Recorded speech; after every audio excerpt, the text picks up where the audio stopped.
guys, welcome back to Real Housewives Recaps. Today I'm covering Real Housewives of New York, Season 3, Episode 11, Overboard. We made it! We're headed to Scary Island. It's finally here. I'm so excited. This is part 1, and it's like the greatest vacation in Housewives history. So let's get into it. So the episode starts out with Ramona at Sonja's townhouse. She's there to pick her up. They are headed to St. John's.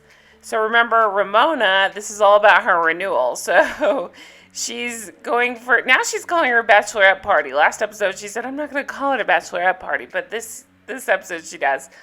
Because she's going to renew her wedding vows to Mario soon. So they are headed to go to St. John's. And do you notice that Ramona is wearing one of the sky tops? Do you know what I'm talking about from OC? Like early days, they used to all wear shirts like this and they call them the sky tops. But at the same time, we have Lou in the studio.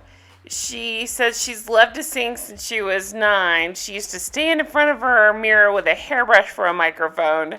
Then she met Chris Young, this music producer, and hello, haircut. Holy cow. He's bragging about all the people he's worked with, from 50 Cent to Britney Spears and everybody in between. He keeps calling Lou Countess, which she totally, of course, eats up. We know that. They came up with Money Can't Buy You Class based on her book. Doesn't this seem like a million years ago? Isn't that funny? Now she's got this whole cabaret act, but this is when she was about to record her first single. Says she's feeling James Brown, and she's doing things like, oh, oh, it's so ridiculous. I love it. Oh my gosh. Okay. So he says she has a great voice, and she reminds him of Madonna. Let that sink in for a minute. He's comparing her to Madonna. So in the Virgin Islands, the ladies have landed. It's, of course, Bethenny, Alex, Sonja, Ramona, and Kelly. Bethenny's, her dad just passed away. She's pregnant. She says she's emotional. She's just hoping for some relaxation in the sun and help her heal a little bit. I'm laughing because we know where this is going. Kelly, you hear her in the background saying, I don't eat processed foods. I like gummy bears. Bethenny says, well, they don't come from the vine. And Kelly's like, I just like fun foods. They arrive at these docks, and Ramona is surprising everybody. She's chartered this big fancy boat. They're all very excited. P.S. If you've ever heard an interview with Kate Chastain, if you watch Below Deck, she says that she's had Ramona on the boat before, and I believe she alluded to this. I don't know if she was working on the Hooters boat, but I think she was working on one of the nearby boats when Ramona came on. And if I remember correctly, she was saying she was very Ramona about everything. No shocker there, but just kind of a funny small world. So they sit down to have their first nice meal on the boat, and oh gosh, this is where it all starts. P.S. Right before she says Jill would be eating crow, and this completely confuses Kelly. She's like, what? She has no idea about any expression ever. Okay, so they sit down to have this nice lunch, and Ramona tells Bethenny, she knows she's dealing with a lot, and it's got to be hard. And then, she's trying to comfort her. And then Ramona changes gears and says, I want some wine. Where's my Pinot Grigio? Bethenny says, well, I saw some grapes in the fridge. I'll be happy to stomp on those for you. Obviously teasing. Obviously that's how you make wine. Flies right over Kelly's head, and she says, what? No, I'll be eating those. You're not stomping those. Bethenny says, it's called a joke. It's just light humor. Wow. So then Ramona starts sharing something that happened with Jill and tells her about how Jill reacted when Ramona didn't immediately tell her that Bethenny's dad died. And Kelly's saying things like, do we have to? I don't want to talk about this. I don't want to talk bad about anybody. Then Ramona said, Jill started to attack me, and she got all crazy on me. Kelly said, I was there. She didn't get crazy. She didn't attack. Well, yeah, she did. Ramona is dramatic, but yeah, Jill did kind of attack her and got weird because she didn't know that Bethenny's dad had passed away. So Kelly, she just has to make things about her. Her favorite thing to do is to say things like, I don't want to talk about this, just to draw attention to her, or let's not talk about feelings, so that way you'll look at her. It's so strange. She gets up and says, I'm going to go to do cartwheels in La La Land and have my gummy bears. And the funniest part is she can't even get through the damn doors. She cannot work those doors to get into her cabin. So it's funny to watch her struggle after she made this big scene. Also during this time, Kelly says, you guys are making lemons into lemonade. She has no idea what that saying means. She doesn't understand it. She thinks it's turning something small into something big. So they go back and forth. She goes to do her cartwheels and gummy bears, but she can't work the door. She comes back, and they kind of make nice, and they sit around the table, but it was so weird. Bethenny says this nitwit is a perfect one to be friend with Jill. She'll just go along with whatever Jill says. That's when Kelly walks back out. So they kind of make nice, and Ramona says, I'm not going to let anybody ruin this trip. So then it's that evening. They flash to that evening, right? Bethenny and Alex are the first two to get ready. Everybody else is getting dressed for the night. So they talk kind of about how Bethenny's doing with it all, about losing her dad and how that's gone, and how she doesn't have to sugarcoat things. She feels a sense of release since he's passed. She's happy that she came. Then they bring up the Kelly thing from earlier. They both just start cracking up. I think they're all of us at that moment like, what was that? What happened? And Bethenny said it was a gift from Jesus to make her laugh. And then Bethenny says, did she go to Columbia, the country? There's no effing way that broad went to Columbia, the college. Then we see Lou and Court out on a date. Now remember, we've seen this guy before. We saw him at the Bachelor auction. He is the most cringy. He just gives me the heebie-jeebies. I can't with this guy. Every expression is like this, over the top. And anything she says, he's like, whoa! Like it's the greatest thing he's ever heard. It's quite funny to watch. It's like one of those things you can't help but watch, but you feel so disgusting watching it. Oh, God, he's over the top. All right, let me tell you a little bit about my new boyfriend, Court. Court is an author. He actually gives Lou a book of his right here. So I was like, oh, really?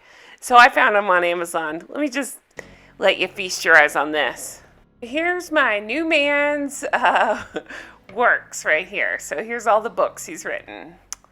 Yeah, surprisingly few reviews on Amazon there. So I really wonder, do you think he did this to try to get his book out there? Because he blatantly hands her the book, and she seems, oh, I really am excited to read this. Yeah, this looks like something that Luann would read.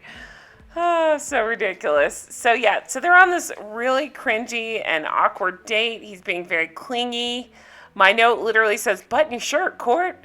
It's buttoned down to his navel. It's kind of disgusting. They met at a dinner party through mutual friends, and they're very flirty with each other, and he's just, I don't know, he's over-enthusiastic, I guess is the word. So maybe he's a nice guy, but I just get the biggest douchebag read from him. Okay, so back to where the action is happening. So they're on the boat. Everyone's dressed up for dinner. This is so interesting to me because I don't remember that they had this meltdown before the big meltdown on the next episode. But, okay, so Kelly's brought out shots, right? And Bethenny's opening up about her awful childhood. Kelly says it's not something that's uncommon. And Sonja's saying, well, it's devastating. So everything that Bethenny says, Kelly's just like weird about. It's weird. I liked Bethenny a lot back then. I'm not as huge of a Bethenny fan now. I think she's turned a little bit. I know, don't hate me, but that's just how I feel. But it is weird how Kelly goes after everything she says. It's so strange. It's like she's threatened by her. So Sonja is talking about, she's trying to relieve the tension, I think, talking about sex and one-night stands. And Kelly says, it's not my style to have unprotected sex. So again, she thinks one-night stand means unprotected sex. It's not the same thing. Um, Sonja is drunk and keeps yelling, I don't believe you. I just don't believe you. We do see an interesting side of Sonja here. She's getting upset because her divorce was more recent, and she said her self-esteem has really taken a hit since the divorce. So she and Bethenny are talking. Bethenny's like, listen, let's not be victims. You know, I'm dealing with my dad. You're dealing with that. And Kelly flips out and it's like, we can't, with these labels, we can't. And Sonja explains Kelly really has trouble with feelings. Kelly starts to spiral and says Bethenny feels better putting others down. And Bethenny's like, what do you mean? Give me an example. And she can't do it. She says Bethenny puts her and the kids in the press. And Bethenny says, I have never talked about you or your kids. Kelly says you're vindictive and malicious and cunning and I'm creeped out by you. And Bethenny says, well, then get away from me. Kelly says you're not a chef, you're a cook. Do you remember that whole thing? So crazy. Bethenny says, I didn't go to culinary school. And Kelly says, I don't know what you did and nobody cares. I mean, this is like a middle school girl argument. I don't know what you did. Nobody cares. She's the one that brought it up. It's so crazy. Kelly's saying it's a world according to Bethenny. No, it's the world according to Kelly. She doesn't know what she's talking about, but she goes with it. It's so crazy. Kelly said she's vindictive and a media whore. I'm not a hoe bag like Bethenny. And then Sonja said there's something wrong. Like she's like a, I don't know, something's wrong with Kelly. Bethenny says, adios, lunatic, I'm going to the Hooters boat. So we go over to the Hooters boat, and Ramona is just trashed. She's kind of flirty with this guy that owns Hooters. He's saying, oh, you're hotter than the Hooter girl. So, of course, she totally eats that up. She kind of gives him a kiss on the cheek and a quick one on the mouth. I don't know. So it's Ramona and Alex. She's completely drunk. She's talking about being hot for her husband. And it's so cringy over here, too. So Bethenny joins the boat and says, you guys, you have no idea what just happened. And she's saying over and over, it's Mach 5 over there. You have no idea. My head is spinning. And drunk Ramona keeps saying she is harbored. She has harbored. She's trying to say Kelly has harbored some resentment towards you or some animosity. Sonja walks up with Kelly. Sonja said, I'm just trying to calm Kelly down at this point. She's a dog with a bone. She's a dog with a bone.